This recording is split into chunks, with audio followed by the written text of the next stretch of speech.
दोस्तों, आज हम आप सभी के लिए श्री कृष्ण के द्वारा बताए गए ऐसी बातें बताएंगे जिसे सुनकर आपके रगों में खून नहीं बल्कि सफलता पाने के लिए जुनून दौड़ने लगेंगे, जिससे आपके अपने मंजिल तक पहुंचने में ज्यादा दूरी तय नहीं करना होगा बल्कि अपने मेहनत के दम पर कम समय में एक बहुत ही बड़ी मुकाम को हासिल कर सकते हैं।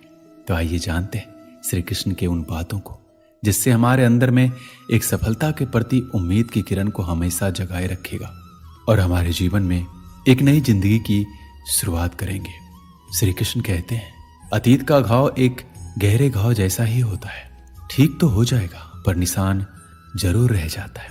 ऐसे में आप उसे देखकर उससे सीख ले सकते हैं कि दोबारा ऐसी गलती ना हो, या उससे भी गहरी चोट खा सकते हैं उस गलती को दोबारा दोहरा कर। इसलिए अतीत को कोई भूल नहीं पाता है, मगर उस अतीत को अपने वर्तमान और भविष्य से खिलवाड़ करने से रोक जरूर सकता है। अगर बीते हुए कल के साथ अच्छी यादें जुड़ी हो तो इंसान उन्हें नहीं भुलाना चाहता बल्कि चाहता है कि वो दोबारा इन यादों को जिए, और कुछ बुरी यादें हो तो उन्हें वो भुलाना चाहता है। तो बुरी यादों को भुलाने के लिए आपका सकारात्मक होना बहुत जरूरी है, क्योंकि इंसान अपनी सोच से ही ताकतवर बन सकता है। श्री कृष्ण कहते हैं, एकाग्रता से काम कीजिए। आपको पानी की तरह लगातार बहना होगा, चाहे रास्ते में कितनी भी मुश्किल क्यों ना आए, उनसे टकराते हुए आपको लगातार आगे बहते रहना होगा। ये दुनिया का नियम है। आप जब भी किसी से कोई सुझाव मांगने जाओगे तो आपको वहां से निराशा ही हाथ लगेगी। कुछ ही लोग होंगे जो आपके काम को समझेंगे और आपको आगे बढ़ने के लिए प्रेरित करेंगे। 90% लोग तो आपको आगे बढ़ने ही नहीं देंगे, आपको हतोत्साहित करेंगे, आपका आत्मविश्वास कम करेंगे। पर आपको तो खुद पर, खुद के काम पर, खुद की कौशल पर खुद को सबसे ज्यादा भरोसा होना चाहिए। सफलता की राह में चलते चलते संघर्षों का पहाड़ चढ़ना पड़ता है। कहीं मुसीबत आ जाए, बैठकर, ठहर कर, सोच कर आगे बढ़ना पड़ता है। कमजोर होते हैं वो लोग जो संघर्षों का पहाड़ आधा चढ़कर भी वापस पीछे की ओर चल पड़ते हैं। ठहरे हुए पानी को देखकर कभी ये मत सोचना कि ये कभी बह नहीं सकता। जब उसका वक्त आता है तो उफान की तरह लगातार आगे की ओर बहता चला जाता है।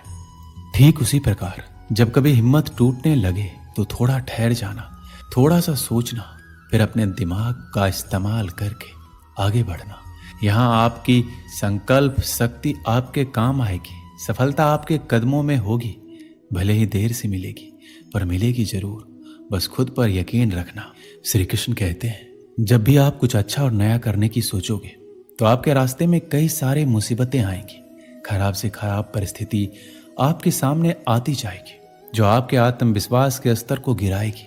इस परिस्थिति में आपके क्यों और कैसे, ये दो शब्द आपको ताकत देंगे, आपका शक्ति बढ़ाएगा, आपको मानसिक रूप से ताकतवर बनाएगा, हर परिस्थिति से लड़ने और करने की ताकत देगा। और यही सही समय होता है खुद को जानने का, खुद के आत्मविश्वास के स्तर को जानने का।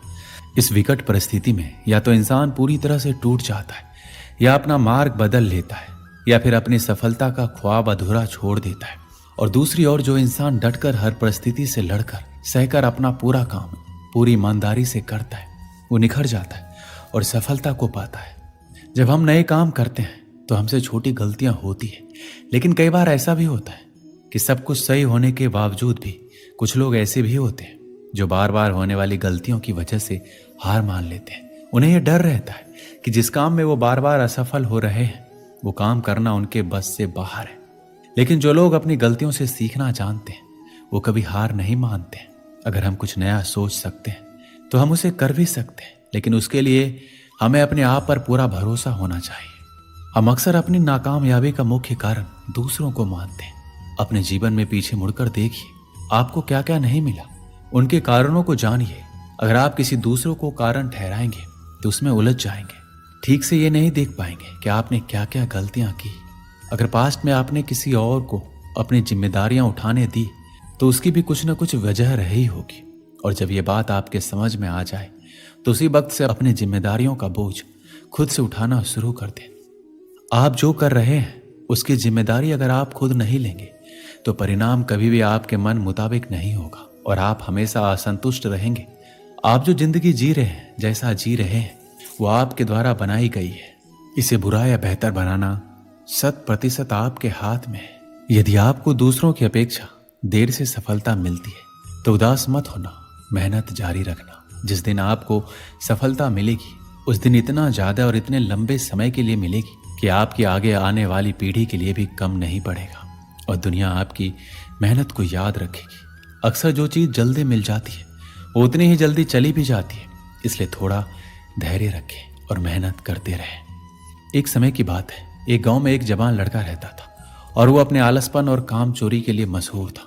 सभी गांववासी उसे आलसी कहकर पुकारते थे क्योंकि वो पूरे दिन एक पेड़ के नीचे पड़ा रहता और लेटते लेटते वो अपने फ्यूचर के बारे में सोचता और अच्छे अच्छे सपने देखता। उसके दिन ऐसे ही आलस में गुजर रहे थे, लेकिन एक दिन उस गांव में एक साधु आए जो कि अगले 3 दिनों तक उसी गांव में ठहरने वाले थे। वो दिन भर लोगों से चंदा करते और लोगों को उपदेश देते और रात में गांव के बाहर बने मंदिर में आराम करते। वो साधु जब भी दान लाने जाते और रात को वापस आते तो वो साधु हर बार उस जवान लड़के को उसी पेड़ के नीचे लेटा हुआ पाते। साधु 2 दिनों तक ये सब देखते रहे। वो साधु समझ गए कि ये लड़का मानसिक आलस का गुलाम है। तीसरे दिन जब वो वापस लौट रहे थे तो उस लड़के के पास गए जो अभी भी उस पेड़ के नीचे लेटा हुआ था। साधु ने लड़के से कहा, बेटे मेरे पास तुम्हारे लिए एक काम है। मैं चाहता हूं कि तुम उस पहाड़ी की चोटी तक जाओ और वहां से मेरे लिए एक पंख लेकर आओ। लड़के ने लेटे लेटे ही अपना सर पहाड़ी की तरफ किया और अपनी नजर उस पहाड़ की चोटी की तरफ ले गया और उसने साधु की तरफ देखा और उपहास लेते हुए कहा, यह असंभव है, मैं उस पहाड़ी के ऊपर तक नहीं जा सकता, मैं बहुत आलसी हूं। साधु ने मुस्कुराते हुए कहा, अरे मुझे जिस पंख की तलाश है वो इस पहाड़ी के शिखर पर नहीं मिलेगा, वो तो उस पहाड़ी के दूसरी तरफ एक गांव के अंदर मिलेगा, जिसके लिए इस पहाड़ी के शिखर तक चढ़कर फिर नीचे उतरना होगा। लेकिन वो कोई साधारण पंख नहीं है, वो एक ऐसा पंख है जिसे तुमने कभी नहीं देखा होगा। वो पंख बहुत सुंदर पंख है जो रोशनी बिखेरती है। साधु की इन बातों से उस लड़के के अंदर उत्साह बढ़ गए। उसने आज से पहले ऐसे पंख के बारे में कभी नहीं सुना था और ऐसे रोमांचक सफर के बारे में सुनकर वो अंदर ही अंदर उत्साहित हो गया। इसलिए उसने साधु की चुनौती को कबूल किया और वो पहाड़ी की तरफ चल पड़ा। लेकिन चढ़ाई बहुत लंबी और मुश्किल थी। जल्द ही लड़के का शरीर थकने लगा, सांसें फूलने लगी और शरीर से पसीना बहने लगा, लेकिन फिर भी उसने चलना जारी रखा। वो जैसे जैसे ऊपर चढ़ता गया उसे खुशी महसूस होने लगी, जिससे उसने आज से पहले कभी महसूस नहीं किया था। आखिरकार जब वो कड़ी मेहनत और लंबी कोशिशों के बाद पहाड़ी के शिखर पर पहुंचा तो वो पूरी तरीके से थक चुका था, लेकिन वो बहुत खुश था। उसे अंदर से आत्मसंतुष्टि का एहसास हो रहा था। उसके चेहरे पर योद्धाओं जैसी मुस्कान थी, जैसे उसने कोई युद्ध जीत लिया हो। फिर उसने पहाड़ी के शिखर से नीचे देखा। उसके सामने एक बहुत ही मनमोहक नजारा था, लेकिन असली चुनौती आगे थी, क्योंकि उसे फिर उस पहाड़ी से नीचे भी उतरना था और उस गुफा को भी ढूंढना था जिसमें पंख मिलने की बात कही गई थी। नीचे उतरना बहुत ही ज्यादा मुश्किल और खतरनाक था, क्योंकि ढलान बहुत ही गहरी थी और चढ़ाई के समय लड़का बहुत ही बार लड़खड़ाया और गिरा भी था, तो डर भी उसके अंदर था।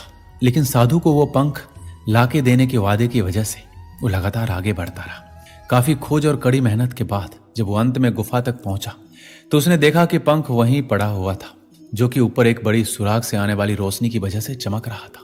फिर उसने उस पंख को उठाया और उसकी सुंदरता को देखता ही रह गया। वो काफी देर तक पंख को ही घूरता रहा, लेकिन फिर अचानक उसे याद आया कि मुझे तो वापस भी जाना है। उसने खुद की तरफ देखा, वो पूरी तरह से थक चुका था। वो चिंता में पड़ गया कि वो पहाड़ कैसे चढ़ेगा और वो साधु तक पंख कैसे पहुंचाएगा। एक पल के लिए वो हार मानने के बारे में सोचा, लेकिन उसे वो खुशी और गर्व की भावना याद आ गई जो उसने पहाड़ी के शिखर पर पहुंचकर महसूस किया था। उसे एहसास हुआ कि उसके अंदर इस सफर को दोबारा पूरा करने की ताकत और मजबूती है। वो दोबारा पहाड़ी पर चढ़ने लगा। उसके मांसपेशियों में दर्द हो रहा था, कमजोरी की वजह से पैर कांप रहे थे, सांस फूल रहे थे। वो कई बार लड़खड़ा कर गिर भी पड़ा, लेकिन उसने हार नहीं मानी। वो खुद को आगे बढ़ाने के लिए लगातार उत्साहित करता रहा। अथक मेहनत और घंटों की कड़ी कोशिशों के बाद जब वो साधु के पास पहुंचा और उनके हाथों में वो पंख रखा तो उसके खुशी का ठिकाना ना रहा। उसे महसूस हुआ कि उसने आज अपने आलस पर काबू पा लिया है और कुछ बढ़िया करके दिखाया है। उसके चेहरे पर इतनी खुशी और संतुष्टि का भाव देखकर साधु मुस्कुराए और बोले, बहुत बढ़िया मेरे बच्चे, आज तुमने जीवन का बहुत ही महत्वपूर्ण सबक सीखा है कि आलस जैसी कोई चीज नहीं है, बल्कि आलस एक चुनौती है जिसे दूर करना होगा। ये एक बाधा है जिसे पार करना होगा और आलस को खत्म करने के लिए तुम्हें अपना पहला कदम उठाना ही होगा। दोस्तों, इस वीडियो में बस इतना ही। मिलते हैं अगले वीडियो में। अपना ख्याल रखिएगा। जय श्री कृष्ण।